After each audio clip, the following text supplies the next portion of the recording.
And on the show here today, we have the legend, the undisputed voice of the club, Fatman Scoop. What is going on, my bro? What's happening, man? How you feeling? What's going on? Yeah, not bad, my brother. How is New York right now, bro, in this times now?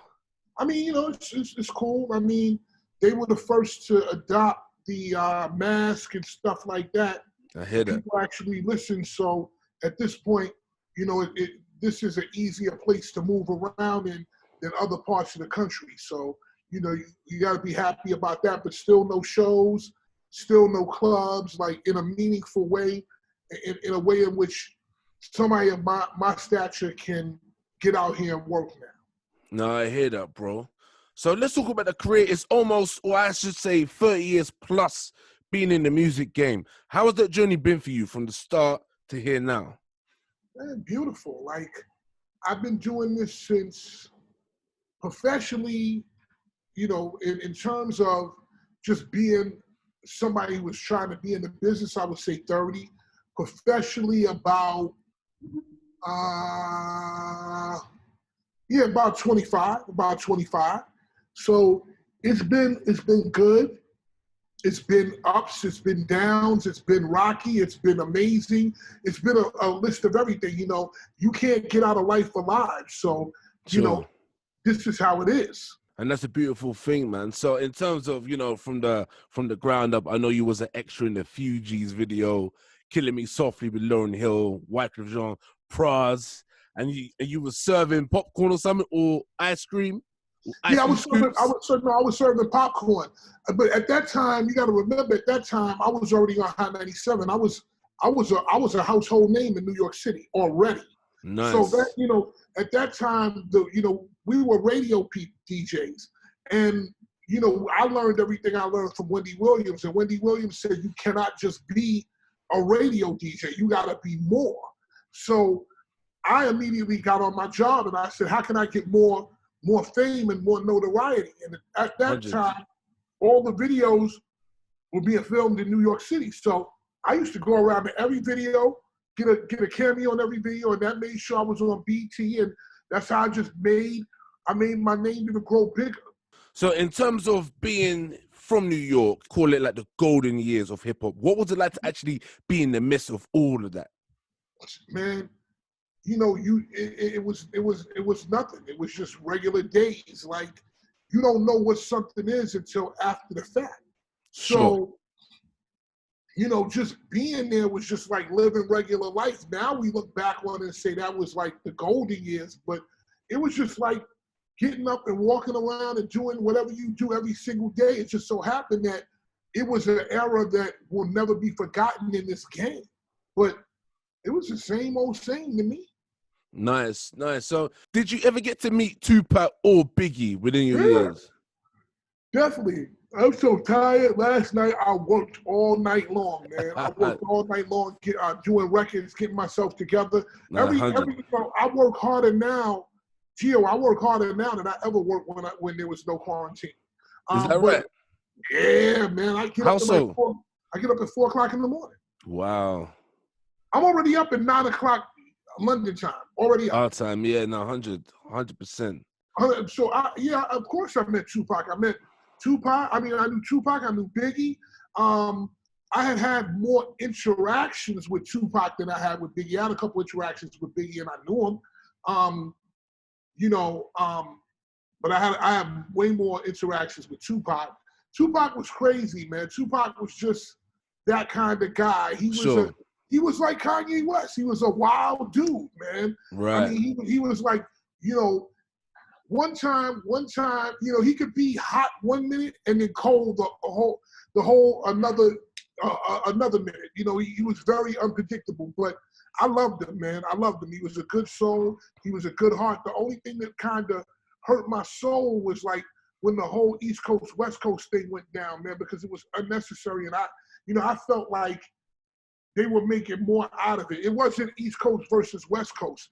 It was two labels that was having issues. And one happened to be from the East Coast and one happened to be from the West Coast.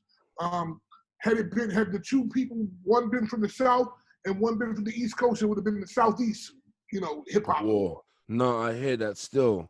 So in terms of the huge catalog of artists that you've worked with, who has been the most inspirational to you, who you have met along the way? I would have to say,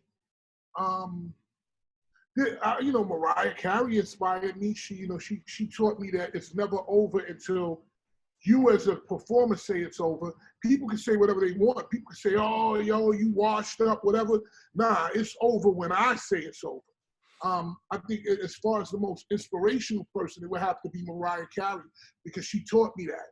And when I did the first single for her new album, she was coming off a flop. She was coming off an absolute flop with her last album. And I went to her and I said, listen, you don't have to do this. You got enough money. She told me, I'm not quitting until I say I can quit. When I'm ready to go, I'll go. Not before then. And I had to respect that. Still, because that track there was like that with Jermaine Dupri. Yeah, it was like that. And that's a big tune, man. I've actually have a mix in store that's going to come up later on in the show, and that is in there, man. So shout out to Jermaine Dupri and Mariah Carey as well. Shout out to Jermaine and Mariah. All good, man. All good. 100%. So in terms of, I see you doing the whole Instagram interview things going on, man. How's that going for you? Well, that's good. I mean, that's good. Of course, I live half of my week in England. Sure. And, I'm heavy in the English clubs, and I do my thing, and now it's over. So I had to say, what am I going to do with my life? Because I knew enough, because, I'm not saying that I knew what was going on, but I study enough history to know how it goes. Sure. So I said to myself, this is not going to be something that's over in 3 months. No, you're right. I already knew, I was smart enough to know that I know my own country, America. And I knew that they weren't going to comply. Right. So I said, it's going to be in America at least 2 years. Sure. And it's going to be in England at least a year. It's going to be everywhere a year just because. But we're gonna have a longer bout with it because we don't listen to an extent. So I said, what can I do to make an income and also have a good time? And the first thing that came to me was start my Instagram Live up. I actually had a backdrop drop up that I got made right before I went on the Blast Off tour in England. Okay.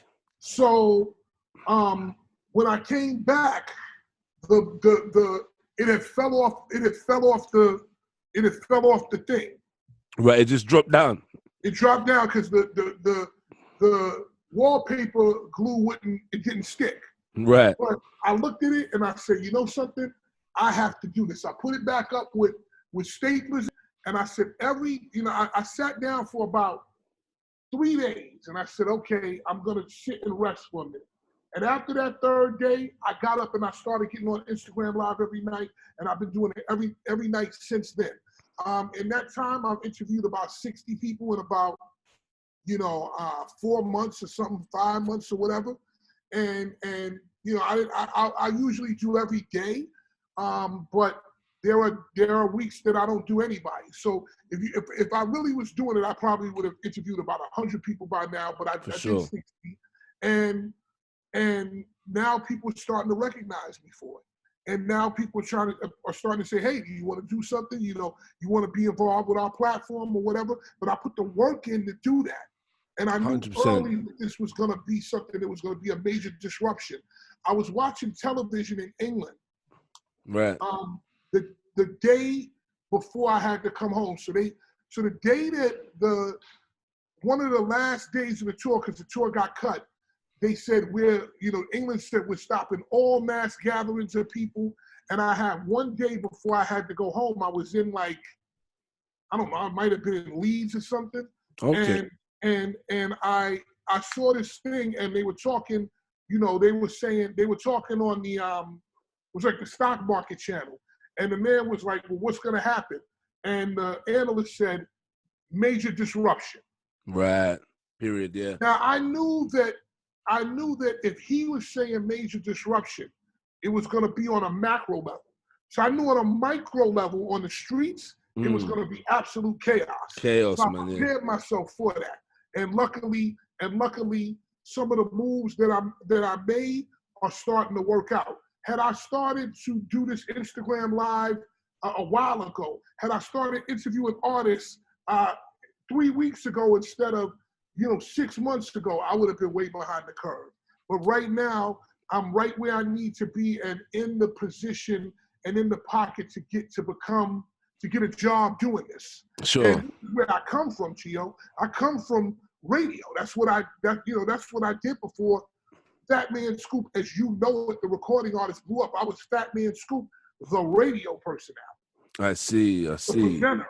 So in terms of this online sort of booming period that we're going through right now due to COVID, we have the likes of Versus TV that's put together by Swizz Beatz and Timbaland. What's your opinions on Versus, and do you feel that this is the future of the music industry? Oh, definitely. I mean, I've interviewed Timbaland and I've interviewed Swizz Beatz. And I truly believe that it's the future. And look, the effect of Versus cannot be understated. Sure. Right after those verses, the sales of music go up like that. Instantly, yeah, I see. Instantly. People's social media accounts go up instantly. I think that when this is all over, when COVID is done, you're gonna see Versus tours. Okay. So you'll see like Brandy versus Monica versus tour. That's gonna be sick, Yeah. And one will do a record, and then another will do a record. You're gonna see a lot of that, man. And you're gonna see Versus in the middle of that. I think what Swizz and Tim did was nothing short of amazing. And not only that, it was the right thing done at the right place at the right time. Similar 100%. to what happened with D-Nice. 100%. And I love that in terms of being a music fan first and being a presenter second, the booming industry, because I'm seeing the figures like Swizz Beatz even said, the NBA has got less views than us on Versus. Mm-hmm. Think about that. So I'm thinking that's just mad levels, So massive. Think about that. The NBA has less views than Versus. That's crazy, man. Shout out Swizz Beatz and shout out to Timbaland, of course. So let's talk about your music, man. You got Be Favor with Faith Evans, Lose Control, Missy Elliott and Sierra, Drop with Timbaland, Magoo. The list goes on. How has it been for you in terms of being, as you said, Fatman Scoop, the radio personality, transforming into Fatman Scoop, the recording artist? How's that journey been? It was really just because I was looking out for my brother. I had no reason to even be a recording artist. I used to be a rapper growing up, but I had no reason to do it. I did it because he had to go to university and we had no other way to raise money to get him to go. Yeah, that's respect. And I did it for that. I knew how to do crowd participation because I was taught by Dougie Fresh. Okay. So I was just like, it was just a natural thing. And I said, listen, if I can get 400 pounds every time I do this, and I can do this 100 times before he gets out of year number 1, I'll have enough money to make this happen. And sure enough, that took place. That is crazy, man. That is maximum respect, for your brother to get him through college and whatnot. So the biggest party track in all of the world, of course, is Be Faithful, the remix that you had done with the Crooklyn Clan, of course, and all of that. Did you know that tune would be as big as it was? You never know, man. You never know. Did the guy who made the theme, the Rocky, did he know that was going to be that? No, nobody ever knows, man. Sure. You'll never know that. There's no way for you to actually know what's gonna happen. You can only say, "Oh, I think it's dope. I think it's hot. I think people are gonna like this," but you'll never know. 100%. So I wrote that song laying on a carpet in DJ Riz's house in Staten Island. I knew it was hot. I knew I liked it. Yeah, 100%. I didn't know that the world would like it like that. And I didn't know that it would become a staple in DJ's crates forever. Forever. It is a classic, Even reached to the #1 position in the UK chart over here. It was big, massive. Can you explain to the listeners what it feels like to be on the end of such a commercial hit, from not having that sort of hit to then boom? And that's more in terms of for any recording artist that's listening right now and how they can handle success. Listen, success only makes you more of whatever you are. if you're an asshole, it makes you more of an asshole. If you're a good guy, it makes you more of a good guy. You know, you know me, I'm the most regular dude ever. 100%. I talk to everybody in the building, from the CEO to the janitor. So it never changed me. I never wore jewelry. I never had, you know, Rolls Royces and stuff. And I could, you know, I could afford Rolls Royces, but I never had it. I never felt like that made me anybody. I never wore jewelry. I just had a nice house and, you know, a couple of cool cars, you know, Rangers and BMWs or whatever. But it, you know, it just made me comfortable and allowed me to take care of my family. Other than that, man, I was just a regular old Joe. You know what I'm saying? I talk to anybody. You know, I don't walk around with a bunch of security out. You know, I was regular. I say if you are out here and you're a young kid and you want to, you know, make it in the business, I would say, number one, don't have kids. Sure. So get a vasectomy, don't have kids, and don't get married and don't be in a relationship. Because all of those things are not conducive to being in the music business. No, that's very true. That's very true. From my own personal experiences. It has nothing to do with sex and groupies. It has to do with the fact that you're constantly on the move. Yeah, it has to do with the fact that your days of business are regular people's days of leisure. So if you have a girlfriend or a wife, you know, on Saturday and Sunday and Friday, those are the days that they're living, you know, those are the days that they're living life. Sure, and you can't do it. 100%. So don't have kids. You know, huh? Don't have kids then. Yeah, you don't. No, you can't do that, because if you can't put your life into getting to a certain place and being the father or the mother you need to be. It's not enough time in the day, and it's not possible. And if you really want to do it on a high level, you're going to have to put it down. Look at Oprah. Yeah, that's real talk. Yeah, that's real talk, man. So in terms of the music video for Lose Control by Missy Elliott featuring Sierra and yourself, that was actually a big album as well. That's the only Missy album that I've ever owned personally, because Missy Elliott was kind of booming when I was a bit younger, so I wasn't really buying LPs and stuff, but the cookbook was banging. What was it like filming that music video? Because I believe that won a Grammy. Man, it was crazy. Like, you know, we were out in the middle of the desert and shit, and, you know, ants and biting you on your feet. And, you know, like, I mean, you know, Missy got bit up because she was in the sand. She got bit up like 800 times on her body because she was in the sand and she was naked in the sand. Okay. And the ants, because this is the middle of the Mojave Desert or whatever. Sure. The ants were biting the hell out of her, man. So that, you know, there was stuff out there like big ass flies and like that. But I would say that it was one of the most enjoyable experiences I ever had. I loved, you know, being out there and doing the video and all of this stuff. You know, I didn't like how I was dressed. I was dressed like somebody from the 1920s, but, you know, in the big mix of it, it was a really, really cool experience. I liked it. And they wanted to put me in some kind of wild something. And I was like, yo, Missy, please, can y'all just put a white tee on me and just keep it moving? And she did that. And I'll never forget her for that. I love her for just allowing me to just kind of be myself and make the outfit that I had on kind of reflect me while still making it look like I was in the 1920s. And I wound up looking like a farmer.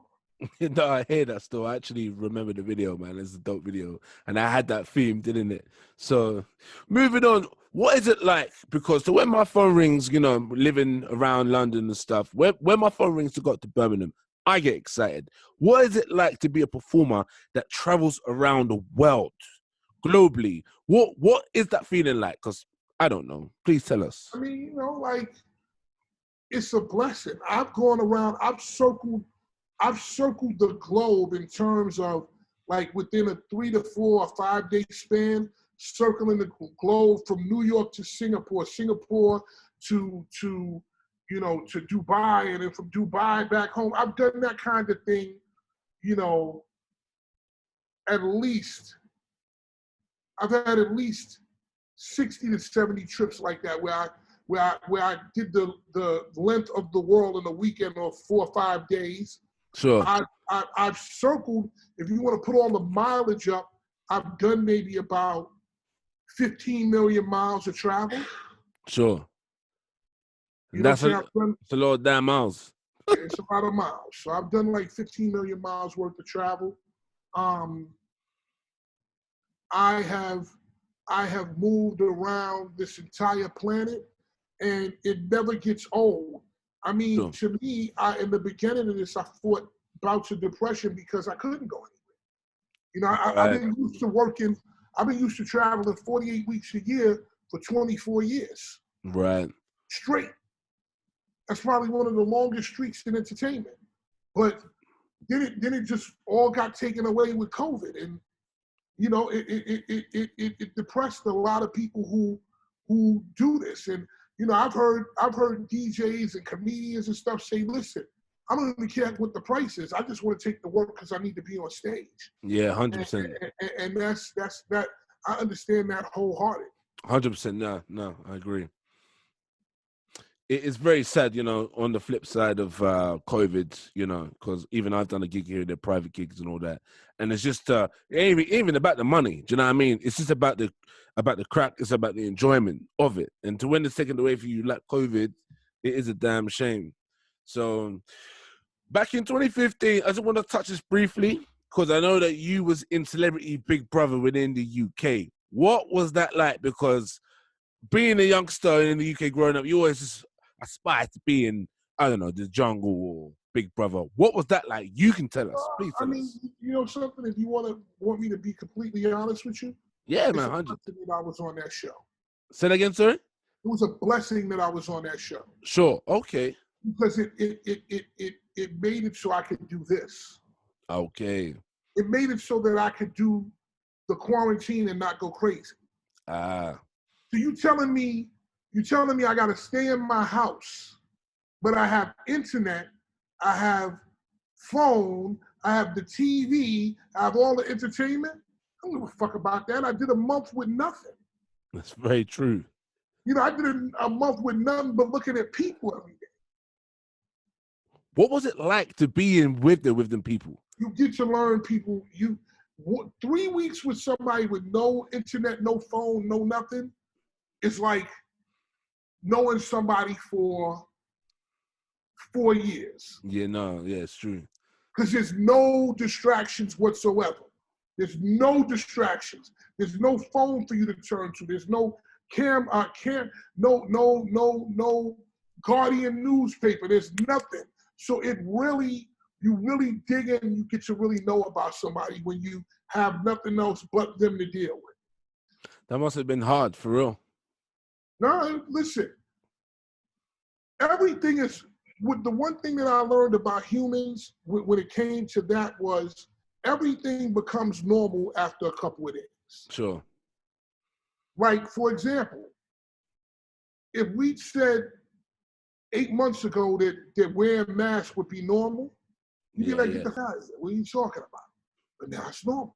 It's the new normal. Whatever the situation is, you deal with it for a certain amount of days and then it just becomes your reality. It's very true. That's very true. It just becomes your reality. That's it. It's done. Now, big up, man. Massive kudos for you being in the house. I wouldn't be able to last 2 days in the house. I wouldn't be able to last 24 hours. So, yo, bro, you'll last in there because you'll get used to it. I hear that. When I tell you, it's nothing, and then you start focusing on stuff. You start focusing on exercise. You start focusing on like little things and stuff, and you just make a routine, and you live with it, and it just becomes a part of your life. You don't even notice it. That's the reason why I could cut off my phone. Yeah, sure. I could cut my phone off and not even give it there because I'm used to not having it. So in terms of Fatman Scoop, the artist, what is next for you in terms of, let's say if, you know, Corona went here, what would be the next step for you in terms of your career? Next step is, you know, I'm working every day. I'm on a mission to create 300 new records. Nice. I'm on number 21 as of today. I'm on a mission to create 300 new records before the quarantine is over. I'm on number 21. You will soon get there, man. That's big up, man. I think I'm gonna get there because I don't think this thing is gonna go. I don't think there's gonna be. I think the quarantine as a full will be lifted sometime next year. No, for sure. I don't think that the borders between England and the U.S. are 100% open at least until the end of the year. Yeah, at least. At the very, very least, for sure. At the very, very least to the end of the year. I'm hearing a lot of March 2021 will be back in action, and I know that we'll be back fully by the summer of next year. And let me tell you something.